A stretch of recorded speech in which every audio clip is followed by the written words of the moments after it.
अस्सलाम वालेकुम। उम्मीद करता हूँ आप सब खैरियत से होंगे।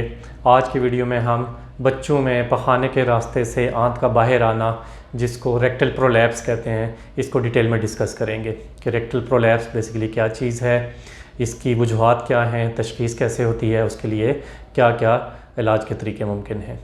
तो सबसे पहले रेक्टल प्रोलैप्स होता क्या है। नॉर्मली बच्चों के अंदर पखाने के रास्ते से आंत बाहर आ जाती है जब बच्चा पॉटी के लिए बैठता है। तो पूरी चारों तरफ से वो बाहर आती है, किसी एक तरफ से नहीं आती। पूरी सरकमफेरेंशियल जो आंत है, चारों तरफ से गोल आंत ऐसी पूरी की पूरी बाहर आ रही होती है। और यूजुअली जब बच्चा पॉटी कर लेता है तो ज़्यादातर वो ख़ुद ब खुद अंदर चली जाती है, और बाज़ कंडीशंस में वो खुद अंदर नहीं जाती, उसको प्रेस करके हाथों की मदद से वालिदैन उसको अंदर करते हैं। तो ये रेक्टल प्रोलैप्स बेसिकली होता क्यों है। आंतों को बेसिकली पट्ठों ने जकड़ा होता है इर्द गिर्द से, ताकि वो अपनी जगह के ऊपर फिक्स रहे और वो पखाने के रास्ते से बाहर ना आए। इन पट्ठों की कमज़ोरी किसी भी वजह से हो तो उसमें प्रोलैप्स के चांसेस बढ़ जाते हैं। अमूमन बच्चों के अंदर कोई ख़ास वजह नहीं होती, इडियोपैथिक होते हैं ज़्यादातर केसेस के अंदर। लेकिन अगर बच्चों को शदीद कब्ज़ है, वो बहुत ज़्यादा ज़ोर लगा रहे हैं और टॉयलेट के अंदर बहुत ज़्यादा वक्त लगा रहे हैं पॉटी करने के लिए, तो उस कंडीशन में पट्ठे कमज़ोर हो जाते हैं। पेल्विक फ्लोर मसल्स, जो कि रेक्टम को, बड़ी आंत के जो आखिरी हिस्सा है, उसको उन्होंने जकड़ के रखा होता है, तो वो कमज़ोर हो जाते हैं, जिसकी वजह से प्रोलैप्स हो जाता है रेक्टम का। इसके बाद ज़्यादातर केसेस के अंदर ग़िज़ाइयत की कमी की वजह से पट्ठे मजबूत नहीं हो पाते और बच्चों में प्रोलैप्स हो जाता है। और बाज़ कंडीशन में अगर छोटे बच्चों में एक्सेसिव लूज़ मोशंस हो जाएं, बहुत ज़्यादा मोशन हो जाएं, तो उस सूरत में भी आंतें पखाने के रास्ते से बड़ी आंत का पोर्शन बाहर आ जाता है, जिसको रेक्टल प्रोलैप्स कहा जाता है।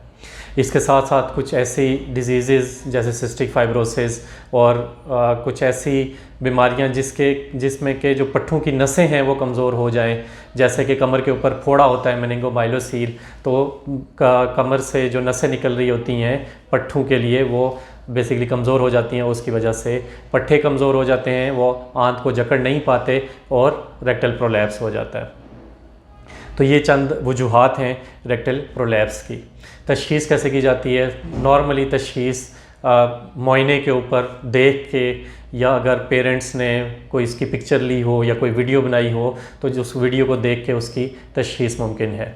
इसके लिए कोई ख़ास टेस्ट नहीं किया जाता, और बाज़ औक़ात एक आला डाल के, प्रोक्टोस्कोप डालकर उसको पखाने की जगह का मुआयना करके उसको भी देखा जा सकता है, या उंगली से पखाने के रास्ते का मुआयना करके इस चीज़ को डायग्नोस किया जा सकता है। अब डायग्नोसिस के बाद इसका इलाज कैसे किया जाए। तो नॉर्मली जो अगर तो कोई कॉज मिलती है, बच्चे में ग़िज़ाइयत का इशू है, मेल न्यूट्रिशन है, उसको दूर करने से, कब्ज़ है, कब्ज़ का इलाज करने से, और अगर तो लूज़ मोशन है, लूज़ मोशन का अगर इलाज हो जाता है, मोशन रुक जाते हैं, तो ये अगर तो कॉज मिल जाए और कॉज का इलाज किया जाए, तो यूजुअली ये ख़ुद ब खुद ही ख़त्म हो जाती है प्रोलैप्स।